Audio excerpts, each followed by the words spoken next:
सभी गुनहगार हैं कुदरत के कत्ल में, यूं ही हवाएं जहरीली नहीं हुई। पेड़ इंसानों को दिया कुदरत का एक ऐसा अनमोल तोहफा जिसके बिना जमीन पर जिंदगी का तसव्वुर भी नहीं किया जा सकता। क्या हो अगर जमीन से पेड़ खत्म हो जाएं?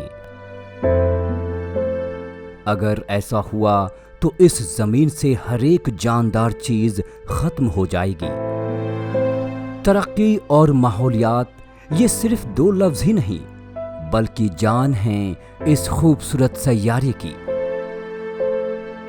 इन दोनों में तवाजुन इंसान की जिंदगी को और भी आसान और खूबसूरत बना देता है।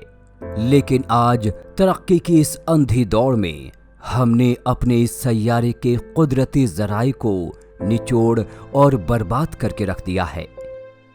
इन्हीं में से एक है पेड़। पेड़ न सिर्फ आबो हवा को साफ करने का काम करते हैं बल्कि ये माहौलियाती तवाजुन को भी बरकरार रखते हैं। आज पेड़ों की अंधाधुंध कटाई की वजह से ये तवाजुन बिगड़ गया है, जिसकी वजह से लगातार मौसमों में बदलाव और दर्जे हरारत में इजाफा हो रहा है।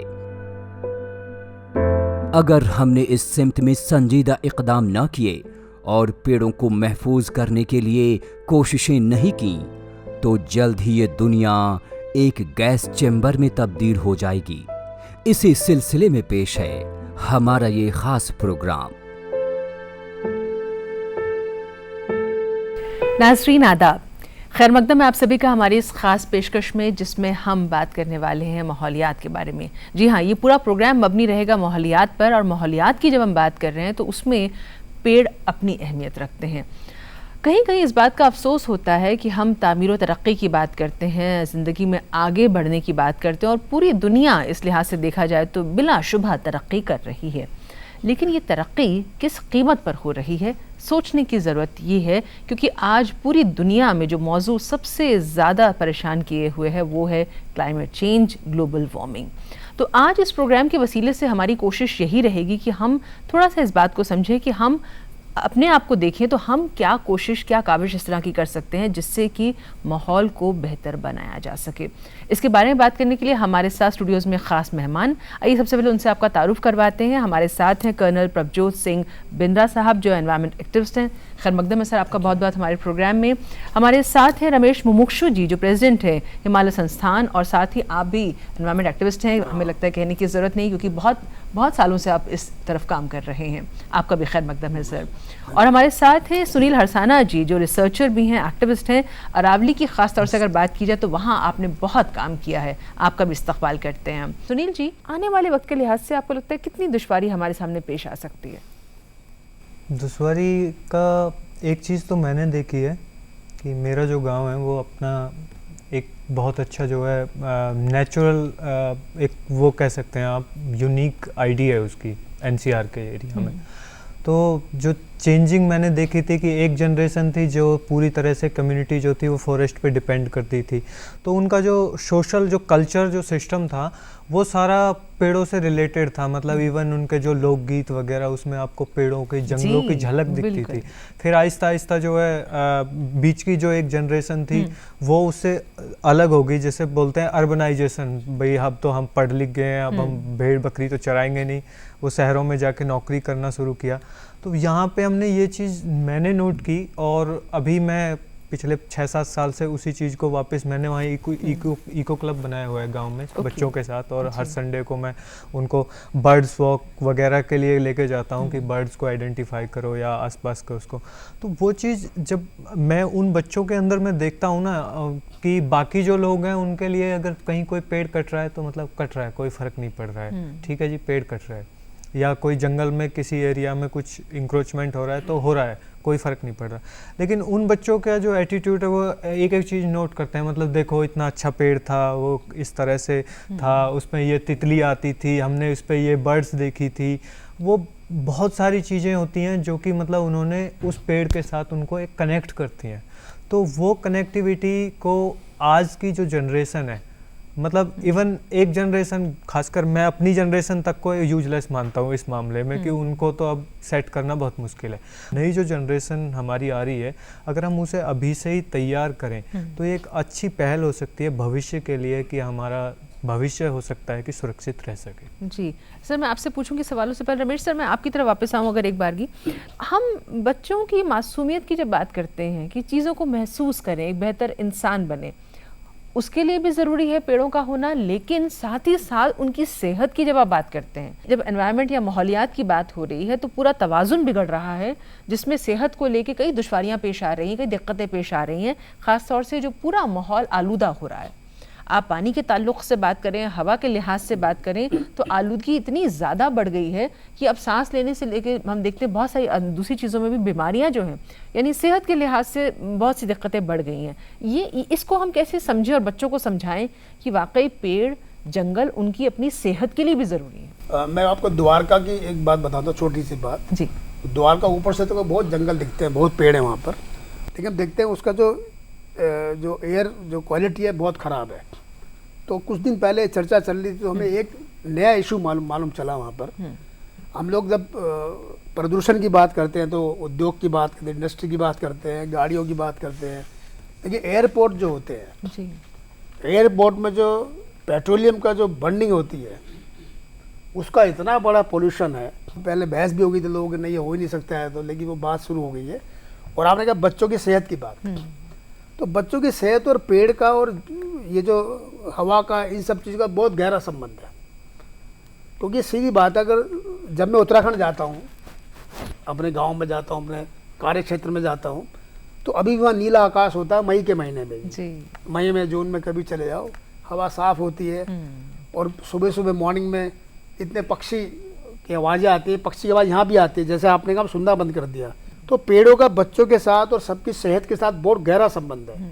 इतने पेड़ हमारे आसपास होंगे और ऐसे पेड़ जो ऑक्सीजन देते हैं। पहले अभी आजकल जो सरकार पेड़ लगा रही है, बहुत से जो हॉर्टिकल्चर डिपार्टमेंट पेड़ लगाते हैं, उनका कहना होता है कि ऐसे पेड़ लगाओ जल्दी बढ़ जाए। लेकिन उसके साथ एक बहुत ज़रूरी चीज़ है कि ऐसे पेड़ लगाने जो ऑक्सीजन देते हैं, पीपल का पेड़, बरगद का पेड़, नीम का पेड़, बांस बहुत ऑक्सीजन देता है। इस तरह के पेड़ जो अब कम होते जा रहे हैं उनको लगाना बहुत ज़रूरी है। उससे सीधा हमारी सेहत पे, हमारी सांस पे, हमारे बच्चों की सेहत पे बड़ा असर पड़ेगा। और बच्चों को मेरे ख्याल जैसे ही बता रहे हैं, हम जंगलों में घुमाने ले जाते हैं, तो हम भी छोटे छोटे बच्चों को जंगलों में ले जाते हैं कि चलो बेटा जंगल कैसे होते हैं। वो खुद ही समझते हैं, देखते हैं, उन्हें कंपैरिजन लगता है कि ये तो भाई ये तो अलग ही दुनिया है, तो अलग ही आनंद है इसका। और ये पेड़ देख के, वो जंगल को जब देखते हैं, जंगल में पक्षी देखते हैं, जंगल में अलग अलग तरह के जब रंग बिरंगी चीज़ें देखते हैं, उनके अंदर उसके अंदर एहसास पैदा होता है। जी अच्छा, मैं आपसे अगर इस बात को समझे थोड़ा सा कि हम अपने बच्चों को लेकर जाते हैं दूर दूर, अगर हम बात करें तफरीह के लिए, तो पैसा भी खर्च करते हैं, वक्त भी निकालते हैं, पूरी प्लानिंग करते हैं, तब उनको हम दूर दराज के हिल्स में और यहाँ वहाँ दिखाने के लिए लेके जाते हैं चीज़ें। यानी हम मानते हैं इस बात को कहीं ना कहीं कि वो चीज़ें ज़िंदगी में खुश रहने के लिए भी ज़रूरी हैं। अगर आप वाकई ज़िंदगी का मज़ा लेना चाहते हैं, लुत्फ़ लेना चाहते हैं, तो ये चीज़ें ज़रूरी हैं। कहाँ तो हम इतनी मेहनत करके उनको पेड़ पौधे और पहाड़ दिखाने, झरने दिखाने इतनी दूर लेकर जाते हैं, और कहाँ हम लोग जहाँ रह रहे हैं, जहाँ सांस ले रहे हैं जिस हवा में, वहाँ के आसपास कितने पेड़ हैं, पौधे हैं, हरियाली है कि नहीं है। और हरा रंग तो आँखों के लिए भी अच्छा माना जाता है। आप नंगे पाँव घास पे चले, उसको अच्छा माना जाता है। तो एक तरफ हम ये काम कर रहे होते हैं, दूसरी तरफ हम खुद ही अपने बच्चों के साथ कभी कोशिश नहीं करते कि अपने आसपास पेड़ लगाएं, बच्चों को बताएं कि कितने ज़रूरी हैं। मैम मेरा कहना सिर्फ ये है, सबको मालूम है आज की तारीख में पेड़ ज़रूरी है जी। लेकिन हम लोग इसको अपना कर्तव्य समझ के अगर शुरू कर दें तो हमें किसी की ज़रूरत नहीं पड़ेगी। शहर में ये नहीं कह सकता कि दिल्ली को मैं अब बिल्डिंग्स को तोड़ना शुरू कर दूं और इसको क्योंकि मुझे जंगल बनाना नहीं। मैम जो मैं कॉन्सेप्ट देख रहा हूँ दिल्ली में भी आ रहा है, वर्टिकल गार्डन्स बन रहे हैं, जो बड़े बड़े हमारे मेट्रो के जो पिलर्स हैं उसके ऊपर हम लोगों ने शुरू कर दिया है। मेरे को तो आंखों को देखने में अच्छा लगता है। और देखिए मैम, ऑक्सीजन की जहाँ तक हम बात करें, ज़रूरी नहीं है कि बरगद होगा या पीपल होगा तभी ऑक्सीजन मिलेगी हमको। मैं तो देख रहा हूँ फोलिएज अगर चारों तरफ होगी या गार्डन में पौधे लगे हुए हैं जो हम सब दिल्ली में लगा सकते हैं, बड़ी बड़ी बिल्डिंग्स में लगा सकते हैं, तो वातावरण का फ़र्क पड़ेगा, ऑक्सीजन का फ़र्क पड़ेगा। एक चीज़ मैं और कहना चाहता हूँ मैम, इसको ऐसे पनिशमेंट नहीं लेना चाहिए। स्कूल में, गवर्नमेंट स्कूल में 500 पौधे दे दिए गए, अब बच्चों को लगाने जगह है नहीं उनके पास, उन्होंने पेड़ लगा दिए और पाया कि आज तो पेड़ लगा दिया और 3 साल बाद देखा कि पेड़ के बिल्कुल ऊपर पावर लाइन जा रही है, फिर उस पेड़ को काटना पड़ेगा या उखाड़ना पड़ेगा। तो सोच की भी ज़रूरत है मैम, कहाँ पर पेड़ लगाए जाएं, कौन से पेड़ लगाए जाएं, क्या उनकी हाइट होगी और कैसे हमें चलना है। मेरे को तो एक वाकया याद आता है, एक स्कूल ने मुझे बुलाया मैम, उन्होंने बोला कि पेड़ हमारे बढ़ ही नहीं रहे। तो 3 साल पहले पेड़ लगे थे, साइज उनका वही था। मैंने पेड़ उखाड़ के देखा तो देखा कि उसके अंदर जो पॉलिथीन था वो पॉलिथीन निकाला ही नहीं था उन लोगों ने। तो इन छोटी छोटी चीज़ों को अगर हम ध्यान में रखेंगे और जहन में रखेंगे और इसको अपना कर्तव्य समझ के लगाएंगे, जरूर उसका फायदा। सुनील जी, एक बात जिसको हमने अब तक जिस पहलू को छुआ नहीं, वो ये कि हम जब बात कर रहे हैं बच्चों की सेहत की और पूरे इकोसिस्टम की, आने वाले वक्त के लिहाज से बात हो रही है कि मुस्तकबिल तभी हमारा है जब तक कि हम वाकई इस चीज़ को लेके जागे। हमारे मोहतरम वज़ीर आज़म नरेंद्र मोदी जी इस बात को कई बार कह चुके हैं, ख़ास तौर से अब की अगर हम बात करें कि रेन हार्वेस्टिंग की बात हो रही है, पानी बचाने की बात हो रही है, कि वो बेहद ज़रूरी है। फिर वही बात कि वरना अगर आज हमने नहीं कोशिश शुरू की तो आगे जाके हमारी जनरेशन्स को पानी भी नहीं मिलेगा। हम जब पेड़ों की बात कर रहे हैं, पेड़ लगाने की बात कर रहे हैं, तो उसमें पानी या जो बारिश की ख़ास तौर से बात की जाए तो क्या दोनों में आप इक्वेशन क्या बैलेंस देखते हैं? नहीं, एक तो वो साइंटिस्ट वाला जो रूल है कि भाई जिस एरिया में पेड़ ज़्यादा होते हैं वहाँ पे बारिश ज़्यादा होती है, एक चीज़ तो वही है। लेकिन दूसरा एक और मेन चीज़ ये है कि जितना हम अर्बनाइजेशन में घुस रहे हैं, पूरे एरिया को कॉन्क्रीटाइज कर रहे हैं और जो हमारे जो नेचुरल जो ड्रेन्स या रिचार्ज जो चैनल्स थे वो कहीं ना कहीं हम ब्लॉक करते जा रहे हैं। ऐसे में हमारे पास कुछ वही एरियाज बच रहे हैं जो कि जंगल के तौर पे बचे हुए हैं, जो अभी सिस्टम को रिचार्ज कर रहे हैं। बात करें इवन हम दिल्ली की अगर हम बात करें तो दिल्ली का जो साउथ दिल्ली का जो पूरा एरिया है वो ग्राउंड वाटर पे डिपेंड करता है और गुड़गांव एक सिटी है जो पूरी ग्राउंड वाटर पे डिपेंडेड है। फरीदाबाद में हम थोड़ा सा पोर्शन अगर यमुना वाला हटा दें तो वो सारा यहाँ पे 3 मेजर सिटी जो हैं वो ग्राउंड वाटर पे डिपेंड कर रही हैं। लेकिन अगर उनके अंदर की हालत देखें तो पूरा कॉन्क्रीटाइज है सारा, और बल्कि बेसमेंट कई फीट गहरे जो हैं बेसमेंट है, सारा रिचार्ज चैनल जो है सब कुछ डिस्टर्ब हो चुका है। अब उसके बीच में ये 10-11 हज़ार एकड़ जो अरावली का जो पोर्शन है वही एक मेन जो वाटर रिचार्ज जोन है, क्योंकि एक तो उसमें बताते हैं कि उसमें क्रैक्स होते हैं, दूसरा पेड़ की वजह से जो रूट्स होते हैं उनके थ्रू पानी जो है वो सिस्टम में चला जाता है, इजीली चला जाता है। तो जब हम पानी की खासकर हम जल संचय वाली जब हम बात करते हैं तो जंगल हमारे लिए बहुत इम्पोर्टेंट हो जाता है। सिर्फ हमें सिर्फ एक ऑक्सीजन के ही नज़रिए से उसको नहीं देखना चाहिए, उसके और भी बहुत सारे बिल्कुल सही बात है। रमेश जी, यहाँ थोड़ा सा इस बात को अगर आगे लेके चलते हैं तो अब ये जो बात सामने आई इसमें एक चीज़ और समझें कि हम एक तो हमारा जो पूरे मौसम का जो एक साइकिल रहा है कि बाकायदा हिंदुस्तान की तो ये खुशनसीबी है कि हम लोगों को सब तरह के मौसम देखने को मिलते हैं, लेकिन वहाँ भी तवाज़ुन बिगड़ रहा है, ये हमने महसूस किया है। इसके साथ साथ हम जब बात करते हैं फ्लड्स की, केदारनाथ सबसे बड़ा उसका हम कह सकते हैं कि एक मिसाल है कि जब वाकई हमने डिज़ास्टर जो हुआ वो आज भी दिल दहलाने वाला, इसको याद करते हैं अगर हम।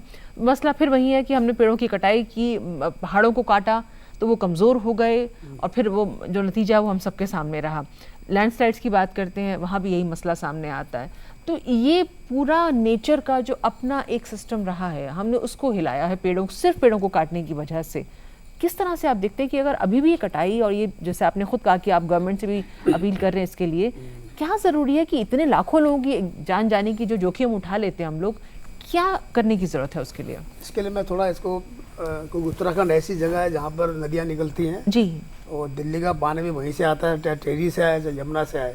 तो अभी जब तरक्की की बात हमने बोली तो हमने बहुत सी सड़कें बनाई, सड़कें भी चाहिए हमको, तो सड़कें बनाए हमने बहुत सारी।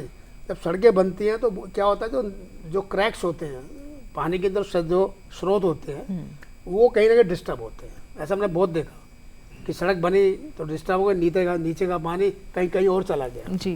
पानी जितना उतना रहना है, पानी को ना कम होता ज़्यादा होता। तो ये चीज़ें जब ये आने लगी, स्रोत सूखने लगे, हाँ तो उसका सबसे बड़ा कारण क्या है? जैसे आपने केदारनाथ की बात बोली आपने, तो केदारनाथ बना, हम क्लाइमेट चेंज की बात करते हैं तो मैं ऐसा मानता हूँ क्लाइमेट चेंज हो चुका है, हमारे लिए एक बहुत बड़ी समस्या आ चुकी है। क्योंकि जितने स्रोत हैं, चाहे दिल्ली के हो या उत्तराखंड के हो, जो नेचुरल स्रोत है वो धीरे धीरे कम होते जा रहे हैं। अगर वो कम होंगे तो उसका पानी जाता नदी के अंदर, नदी में पानी कम हो जाए, ग्लेशियर ऊपर से पिघल रहे हैं, तो सारा सिस्टम जो है वो केदारनाथ में ऐसे रहा। केदारनाथ की घटनाएं जो होती हैं कुछ प्राकृतिक रूप से होती हैं, कुछ होती हैं जो हमारे कारण होती है। जी, जब हम बात कर रहे हैं तो हर चीज़ में तवाज़ुन जो है बहुत ज़रूरी है, बहुत ज़रूरी है, उसके बिना समझने की ज़रूरत है। हम हर चीज़ का, जो अभी सुनील जी ने कहा कि दोहन करते जाएंगे, एक्सप्लॉइट करते जाएंगे, तो वही हाल होगा जो अब हम सूरत हाल देख रहे हैं। अब सर मैं आपकी तरफ आऊँ कर्नल बिंद्रा की, एक बात हमने जो अब तक जिसको हमने अभी तक छुआ नहीं है वो है क़वानीन के ताल्लुक़ से। यानी कानून बहुत बनाए गए इसको लेके। अगर मैं मोटे तौर पर कुछ का जिक्र करूं तो हमारे पास 1927 का इंडियन फॉरेस्ट एक्ट है, उसके अलावा फॉरेस्ट कंजर्वेशन एक्ट है 1980 का, नेशनल फॉरेस्ट्री पॉलिसी है 1988 की, फिर वाइल्ड लाइफ प्रोटेक्शन एक्ट है 1972 का। इस तरह के बहुत से कवानीन जो हैं बनाए गए, पॉलिसीज़ बनाई गई, लेकिन नतीजा वही ढाक के तीन पात। क्योंकि जब तक, जो अभी रमेश जी ने भी कहा, सुनील जी ने भी कहा कि जब तक आपका रिश्ता, आपका कनेक्ट पेड़ों से नहीं होगा, आप उनकी ज़रूरत, उनकी अहमियत नहीं समझेंगे, अपने परिवार, अपनी ज़िंदगी का हिस्सा या किरदार के तौर पे उनको नहीं देखेंगे, तो सारी कोशिशें सब बेकार हैं। क्या कहेंगे? मैं वहीं से लेके चल रहा हूँ। आपके पिछले 2 सवाल जो मेरे जहन में थे, मैं उनको भी साथ जोड़ लेता हूँ। मैम, सबसे ज़्यादा ज़रूरी है हमें अपने बच्चों को ट्रेन करना है आज की तारीख में। ये एक वो पॉपुलेशन है मैम जो सीख के अपने आगे दुनिया को सिखाएगी। मैंने अपने स्कूल में तो शुरू किया है, चाहे वो सोलर एनर्जी हो, चाहे वो ड्रिप इरिगेशन हो, लाइन इरिगेशन हो, स्प्रिंकलर्स हो, रेन वाटर हार्वेस्टिंग हो, इन सब चीज़ों को मैंने लगा दिया है वहाँ पर, ताकि बच्चे उनको रूबरू देख पाएँ, देख कर सीख पाएँ कि मुझे ऐसा करना है अपने घर में। अधिकांश बच्चे मेरे गांव के परिवार से आते हैं। हम सब बात कर रहे हैं मैम जंगल की और उन आपदाओं की जो हो चुकी हैं, जो हम लोगों को देख रहे हैं आज, उनको ये मैसेज चाहिए कि हमें अब क्या करना है ताकि हम आगे ये चीज़ें ना हो। और उन तरीकों की ज़रूरत है ताकि हम जंगलात को जो कट चुके हैं उनमें ना फंस कर हम और लगाते चले जाए। रूल्स जो है गवर्नमेंट के अच्छे हैं, वो और कटने से रोकें और हम जंगलों को बढ़ाते चले जाए।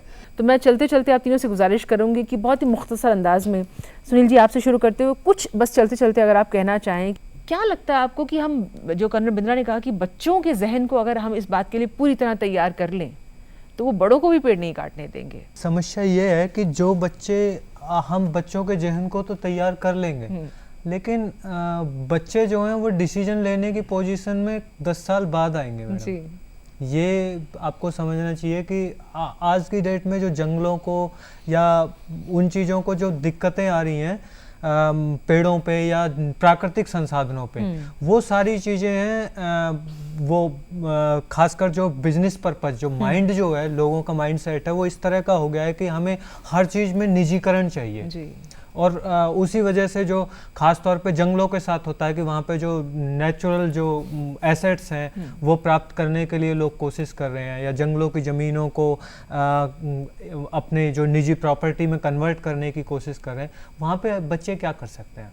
मतलब वो 10 साल बाद कर सकते हैं, पर 10 साल तक जितना फॉरेस्ट का एरिया, अगर हम 5 साल में बात करें, जैसे 4-5 साल का एक रिजल्ट है कि अगर हम मैं अरावली में मैं देखता हूँ, मैं पिछले 6-7 साल से एक्टिव हूँ और मैंने पूरी जी जान से कोशिश की है और बहुत सारे एक्टिविस्ट लड़ रहे हैं, एनजीटी में भी मामला चल रहा है, सुप्रीम कोर्ट में चल रहा है, इतनी सारी जजमेंट है सुप्रीम कोर्ट की। सुप्रीम कोर्ट कह चुका है कि Aravalli should be protected of any cost. इससे ज़्यादा क्या होगा? मतलब सुप्रीम कोर्ट जो पूरे देश की सबसे बड़ी एजेंसी है वो बोल चुकी है, और तो भी मेरी आंखों के सामने हर साल जो है 10-20 एकड़ फॉरेस्ट एरिया कम हो रहा है। कि वो मेंटेलिटी कब चेंज होगी? जब लोगों के दिमाग में ये आएगा कि अरावली हमारे लिए कितना जरूरी है। अगर दिल्ली के लोग ये सोचेंगे कि हमें पानी पीना है तो हमें अरावली बचानी है, तो वो इन्वेस्टर जो है, जो अरावली में इन्वेस्ट कर रहा है कि मुझे यहाँ फार्म हाउस बनाना है, तो वो अगर ये बात सोचता है तो तब अरावली बचेगी। पहले हम डिस्ट्रॉय करते हैं, फिर उसको रिक्रिएट करने की कोशिश करते हैं, और उसका जो रिजल्ट मिलता है वो जैसे अरावली में मस्कट मिला। तो वो सब चीज़ें जो है ना, हमें वो चीज़ भी देखनी होती कि उस एरिया में किस तरह की बायोडाइवर्सिटी और कौन सी वनस्पति वहाँ पे पनपती है और वो किस सिस्टम से पनपती है, तो ही हमें उस चीज़ का एक एग्जैक्ट जो है बेनिफिट मिल पाएगा उस चीज़ को सोच के। ताकि हम अगर बाहर की चीज़ों को फॉलो करके, तो फिर हमारा एक और नई प्रॉब्लम हम अपने लिए खड़ी करेंगे। रमेश जी, एक चीज़ मैं जो बहुत देर से ख्वाहिश थी कि आपसे पूछूं, वो क़वानीन के ताल्लुक़ से अगर थोड़ा आगे चलें तो एनजीटी का एक रोल है। गवर्नमेंट, अगर सरकार की हम बात करें तो वो तो अपनी काविशें जो है वो कर ही रही है, लेकिन बात फिर वहीं आती है कि आप ट्रिब्यूनल की बात कर लें या फिर भी कोई और ऑर्गेनाइजेशन या बॉडी बना लें, मसला वहीं का वहीं है कि ऊपर से आपके ऊपर किसी भी तरह से लगाम लगा के काम नहीं हो सकता है जब तक वो अंदर से बात नहीं आती। एनजीटी के रोल को आप यहाँ कैसे देखेंगे? असल में एनजीटी और सुप्रीम कोर्ट का जो रूल है, जो भी इसका रोल जो है, हम 2 भाग में बांटते हैं, एनजीटी से पहले, एनजीटी के बाद। इसको लेके चलते हैं। एनजीटी ऐसा नहीं कि एनजीटी ने बिल्कुल ही कोई अगर कोई डिसीजन दिया तो काम रुक ही जाए, बड़े काम रुक जाए, लेकिन इतना ज़रूर होता है एनजीटी के आने के बाद एक ब्रेक लगता है जी, एक सोच शुरू होती है। एनजीटी ने कह दिया कि इसको बचाना है तो सरकार को भी सोचना पड़ता है। तो एक रोल जो एनजीटी का बहुत बड़ा रोल है उसमें। लेकिन फिर एक बात कहूँगा कि एनजीटी में जाने की आवश्यकता क्यों पड़े। इसमें मैं सरकार का जो काम होता है, सरकार की काम क्या होता है, प्रोजेक्ट लाना, प्रोजेक्ट को बनाना। उसमें उसका जो डीपीआर बनता है उसमें लिखा जाता है कि हमने जनता से बात की, जन सुनवाई की। अगर जन सुनवाई प्रॉपर ढंग से कर दी जाए, जन सुनवाई ऑन द स्पॉट जाके कर दी जाए और उसका जो भी इम्पैक्ट असेसमेंट जो होता है, जो अलग अलग कंपोनेंट्स होते हैं उसके, सोशल इम्पैक्ट असेसमेंट को प्रॉपर ढंग से कर दिया जाए, तो मुझे नहीं लगता कि कोई झगड़े की बात है इसमें। हमें मल्टीपल काम करना है, बिल्कुल सही बात। मल्टीपल काम करके हम आगे आगे बढ़ सकते हैं, नहीं तो फिर बड़ा मुश्किल हो जाएगा। और बाकी जैसे उन्होंने कहा कि बच्चों को हम ट्रेन करेंगे, वो ट्रेन करते रहे। एक बात जरूर है कि पेड़ तो लगाते ही जाए जी। कर्नल साहब की बात और मैं इनकी बात को दोनों को जोड़ के बात बोलता हूँ, पेड़ तो लगाना ही है, बच्चों को भी ट्रेन करना है। लेकिन ऐसे प्रोजेक्ट जिसमें बहुत बड़ा नुकसान होता है, तो उसमें हमारी ग्राम सभाएं जो होती हैं, पंचायतें होती हैं और लोग होते हैं, सबको लेना चाहिए। और जब दिमाग में उनको होगा कि हमारे 33 या 40% फॉरेस्ट कम तो नहीं हो रहे, उसको लेके हमेशा सोचें, हम दिन रात सोचें अरे कम हो रहे तो हमें नहीं चाहिए प्रोजेक्ट, ये क्या करेंगे प्रोजेक्ट का इसका। तो कहीं ना कहीं हमारे बीच में कोई एडजस्टमेंट पैदा होगा और कहीं ना कहीं बात पैदा होगी। ऐसा नहीं कि सरकार कोई अलग सोचती हो, जब कोई प्रेजेंटेशन प्रॉपर दिया जाए, बात कही जाए, तो कई बार सरकार भी सोचती है। बिल्कुल। और पब्लिक के बीच में भी विश्वास होना चाहिए कि हम ऐसी बात बोलें सरकार को कि जिसमें बहुत ज़्यादा कंक्रीट हो, बहुत दम हो उसमें। तो मेरे ख्याल से कहीं ना कहीं बात मिला के हम काम कर सकते हैं। जी बिल्कुल। तो एडजस्टमेंट की बात आ रही है, सरकार की बात आ रही है कि सरकार जो कोशिशें जो काम करती है वो हमारी बेहतरी के लिए करती है। जितने खूबसूरत रंग हमें नेमत के तौर पे मिले हैं, उनका हम इस तरह से इस्तेमाल कर रहे हैं कि हमने कभी ये नहीं सोचा कि हमसे पहले की पीढ़ियाँ अगर ये कर चुकी होती तो आज हम इतने इत्मीनान से इस बारे में बात ना कर रहे होते।